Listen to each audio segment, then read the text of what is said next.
Welcome back all. Dr. JC here, part 2 of Lecture 7, Week 7. And in this part and the next, parts 2 and 3, we're going to be bouncing back and forth between Qing China and Meiji Japan. And the reason I want to bounce back and forth is because I want to keep this more chronological than thematic per se. So rather than lead to overall Qing demise here in this part and then have to backtrack in part 3 as it relates to the rise of Meiji Japan, I'd rather keep this in chronological sequence. So we'll do a little bouncing back and forth, but I'm confident it'll make a little bit more sense of what's going on here. And it's important to understand both of these powers are vying for control in Asia. For the longest period of time, Qing China has had control throughout Asia. Japan's looking to supersede them, and we'll see how this plays out.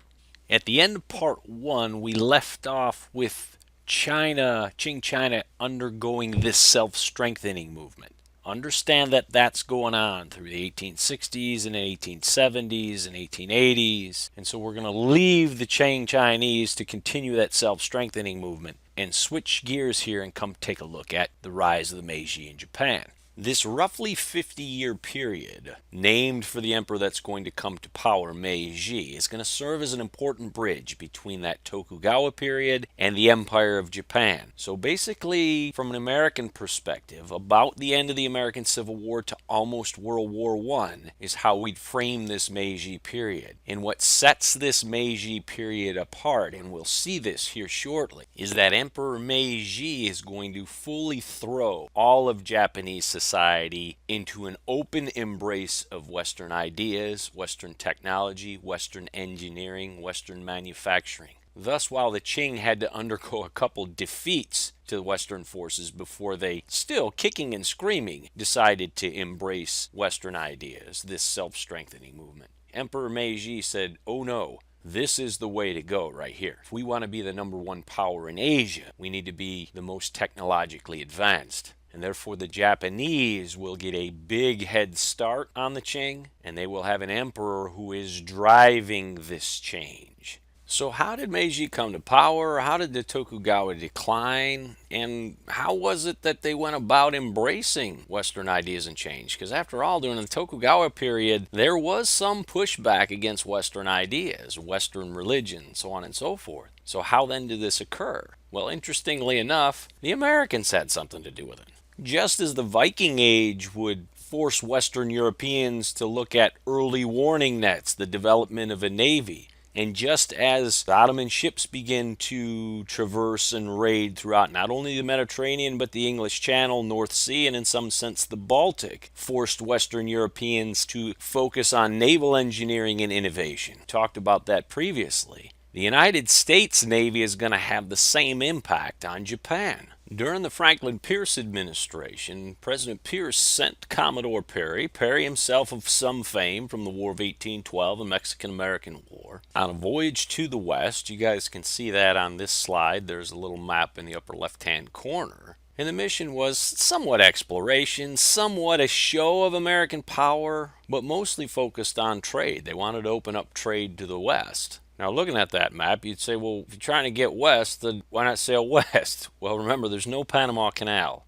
yet. And so when Commodore Perry shows up in Tokyo Harbor, the Japanese quickly recognize there's a technological deficit, there's a technological gap here. And if we're an island nation and we don't have the biggest, baddest navy, Houston, or in this case, Tokyo, we have a freaking problem. Perry's mission will be a success from the United States perspective. They'll hammer out a treaty that's going to open up several ports to foreign trade into Japan. And as might be expected, there's going to be some folks in Japan that push back on this. They see this as a threat. At the same time, there are others that recognize this as an opportunity. If you're a more business-minded individual, and we started to see that class emerge during the Tokugawa period, this is an opportunity for you to rise. And therefore, it's going to lead to a clash between folks in Japan, or a civil war known as the Boshin War. As far as civil wars go, this one was pretty short-lived and largely bloodless. It's been remembered as the Bloodless Revolution. Casualty counts here very low, less than 10,000, nowhere near other civil wars, like the American Civil War that had just ended in 1865. Some 750,000 Americans, roughly about 7.5 million Americans today. Big number. And while the government forces, those we'll call loyal to the Meiji, those loyal to Western ideas and embracing Western culture, while they were outnumbered, they had technological advantages. They had support of the British and the French especially, and as a result of this, they're going to be able to put down those that looked to push out Westerners, those that still wanted to hold on to the old samurai ways, those that still existed, and those that wanted to hold on to that Tokugawa period. That would not be anymore. And thus by May of 1869, the beginning of what's known as the Meiji Restoration, the military aspect of it anyway, has been completed. And with the military phase over, now Emperor Meiji has to undergo perhaps some harder work, which is to win back all hearts and minds of the Japanese. He's going to do that, and we'll see how. Beyond moving immediately to punish those that opposed his opposition or his rule, one such way by seizing lands from those that had opposed him. The idea here, he eliminate the opposition.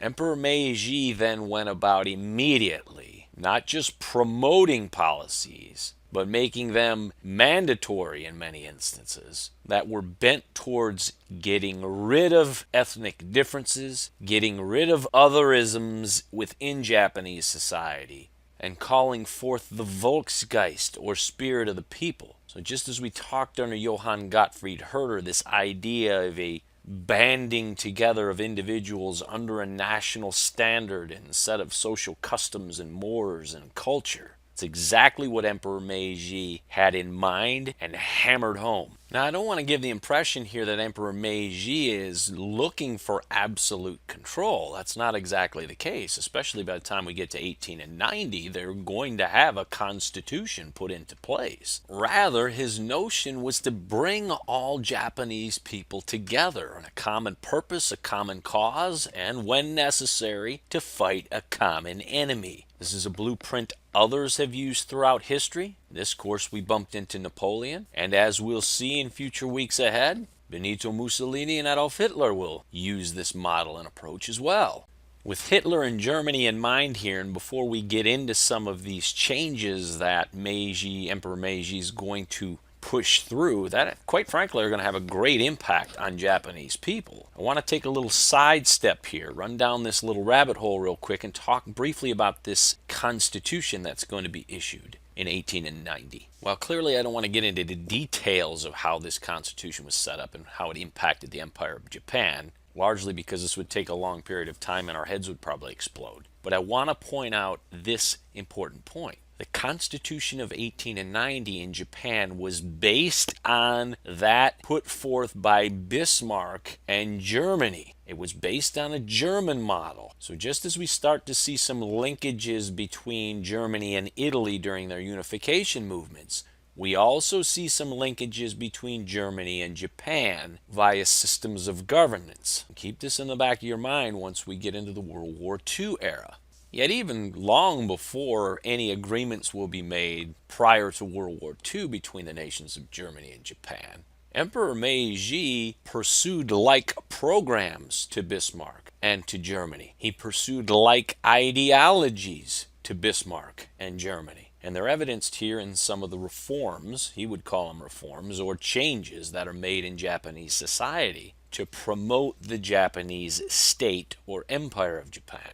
So just as we're eventually going to see this Volksgemeinschaft, or people's community, emerge in Hitler's Germany in the World War II era, Emperor Meiji sought to create the same sort of unity of mind, collective nature of the people in support of the state and the Japanese Empire. And to that end, he put the people to work, called on them to serve, and over the course of a few decades was able to rapidly expand the industrial complex of Japan, the military capabilities of Japan, as evidenced here on this slide. You can see the massive shipbuilding operations that took place. And importantly, he asked all to serve.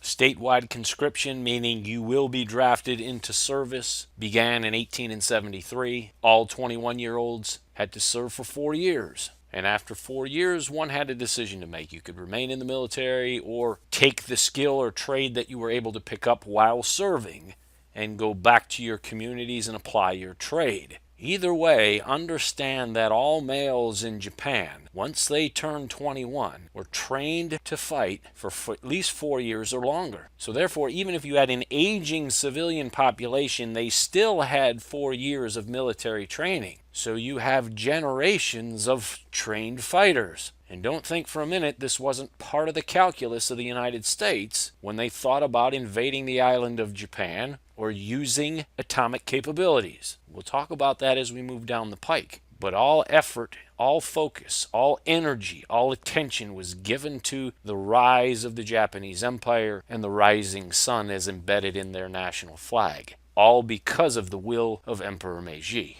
Returning to Qing China, you'll notice that the self-strengthening movement ends in 1895. The question is, all right, well, what's so magic about 1895? Meiji Japan's going to have a little something to do with that. It's called the First Sino-Japanese War, or Chinese-Japanese War. Largely fought over control of the Korean Peninsula, but a clash of titans of sorts here in Asia for control and dominance in Asia. And in 1894, after patterning at least initially their army on the French model, they embraced fully the Prussian or German model. Wise move. And at roughly the same time, this Constitution of 1890s launched, also based on what? That Prussian or German model. And thus the Imperial Army of Japan, again based on that German model, is formed.